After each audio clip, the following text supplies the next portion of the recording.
Hello दोस्तों, नमः शिवाय। दोस्तों, गुरु प्रदोष व्रत आ रहा है 2024 में, जो कि पड़ रहा है 28 नवंबर को गुरुवार के दिन। जैसे कि आपको नाम से पता लग रहा है, गुरु प्रदोष व्रत यानी गुरुवार को पड़ने के कारण इसका नाम गुरु प्रदोष व्रत है। तो सब प्रथम तो आपको गुरु प्रदोष व्रत की बहुत बहुत शुभकामनाएं, बधाई। कहा जाता है जो व्यक्ति गुरु प्रदोष व्रत रखता है उस पर पूर्वजों का विशेष आशीर्वाद प्राप्त होता है, घर में सुख समृद्धि और बरकत बनी रहती है और साथ में सारी मनोकामनाएं पूर्ण होती हैं। तो अगर आप व्रत रखना चाहते हैं तो शाम के समय, सुबह तो आप स्नान करते ही हैं, लेकिन अगर आप व्रत रखें तो शाम के समय वापस स्नान करके शुद्ध वस्त्र धारण करें। हो सके तो पीले वस्त्र धारण करें।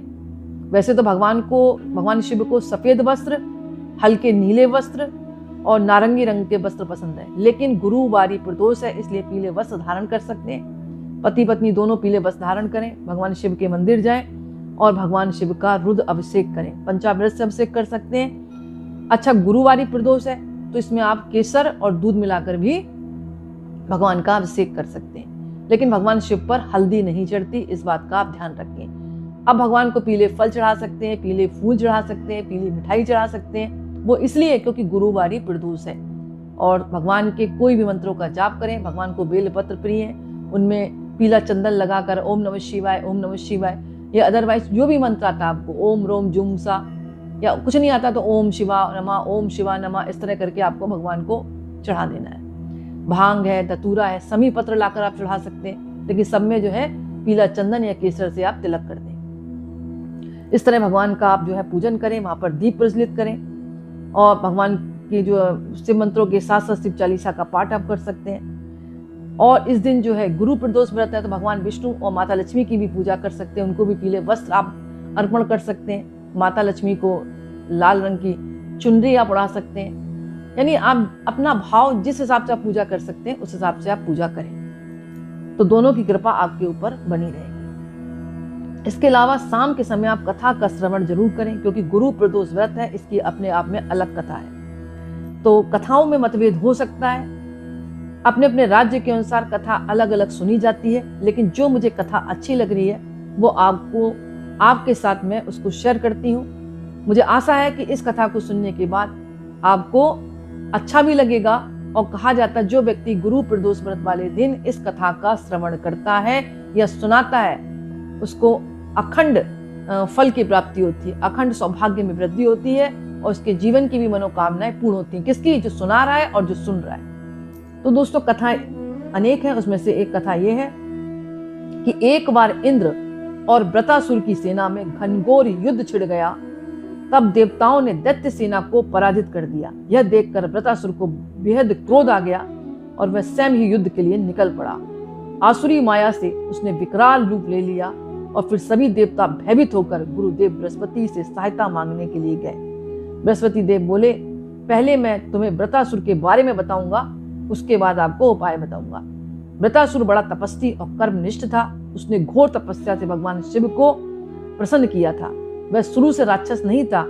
इससे पूर्व वह चित्ररथ नाम का एक राजा हुआ करता था। एक बार वह विमान से कैलाश पर्वत गया, जहां वह शिव के वाम अंग में माता पार्वती को बैठे देखकर हंसने लगा और उपहास उड़ाया। हे प्रभु, मोह माया में फंसे होने की ही वजह से हम पुरुष स्त्रियों के वंशीभूत रहते हैं, किंतु देवलोक में इससे पहले कभी दृष्टिगोचर नहीं देखा कि स्त्री के आलिंगन बद्ध होकर सभा में बैठे हूं।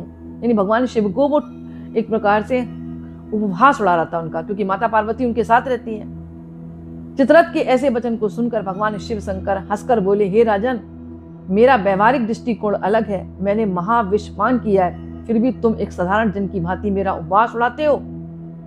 लेकिन चित्ररथ के ऐसे वचन सुनकर माता पार्वती क्रोधित हो गई। उन्होंने चित्ररथ से कहा, अरे दुष्ट, तूने सर्वव्यापी भगवान शिव के साथ मेरा भी उपहास उड़ाया है। यानी हंसी उड़ाई है, मतलब उपहास का मतलब होता है हंसी उड़ाई। मैं तुझे श्राप देती हूँ कि अब तू दैत्य स्वरूप धारण करके विमान से नीचे गिर जाएगा। माता के श्राप के कारण ही चित्ररथ राक्षस योनि को प्राप्त हुआ और त्रवष्टा नामक ऋषि के तप से उत्पन्न होकर वह वृत्रासुर बना।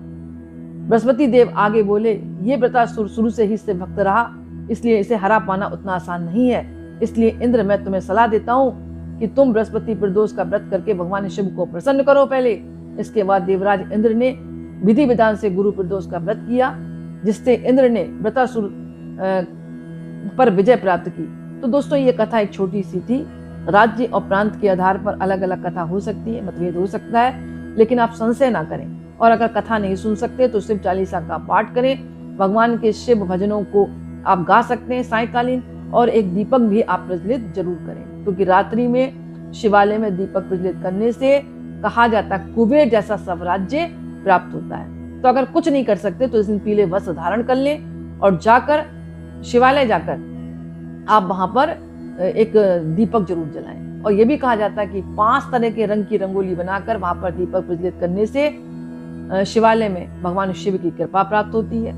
अपने जीवन की प्रत्येक मनोकामना पूर्ण करने के लिए वहां पर एक नारियल भी आप अर्पण कर सकते हैं, और अपने ऊपर से उतार कर भी, जैसे कोई बीमारी है आपकी ठीक नहीं हो रही तो अपने ऊपर से उतार कर भगवान शिव को अर्पण कर दे। कहा भगवान मैं अपनी सारी समस्या आपको दे रहा हूं, अब आप जाने इसको ठीक करना है कि नहीं करना, ये सब आपके हाथ में है, हम तो आपके दास हैं। इस तरह आपको चढ़ा देना है। इसके अलावा पति पत्नी के जीवन में बहुत ज्यादा झगड़े हो रहे हैं तो मैंने बताया कच्चा दूध और केसर डालकर उनका अभिषेक करें और उनके मंत्रों का जाप करें।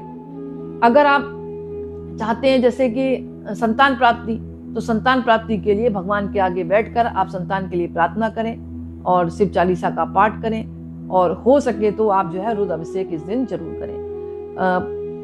अगर व्यक्ति चाहता है कि मेरी शादी की जल्दी योग बने तो एक पीला धागा ले लें और भगवान शिव और माता पार्वती का गठबंधन कर दें, बचे हुए धागे को वहीं छोड़ दें। और जब गठबंधन कर रहे हो तो भगवान शिव के या माता पार्वती के मतलब मंत्रों का आप जाप जरूर करें। आपकी प्रार्थना भगवान शीघ्र सुनेंगे और आपकी मनोकामना जरूर पूर्ण होगी। तो दोस्तों ये छोटा सा वीडियो था। अगर आपको पसंद आए तो लाइक करें, दूसरों को शेयर करें और कमेंट्स में नमः शिवाय जरूर लिखें। बहुत बहुत धन्यवाद।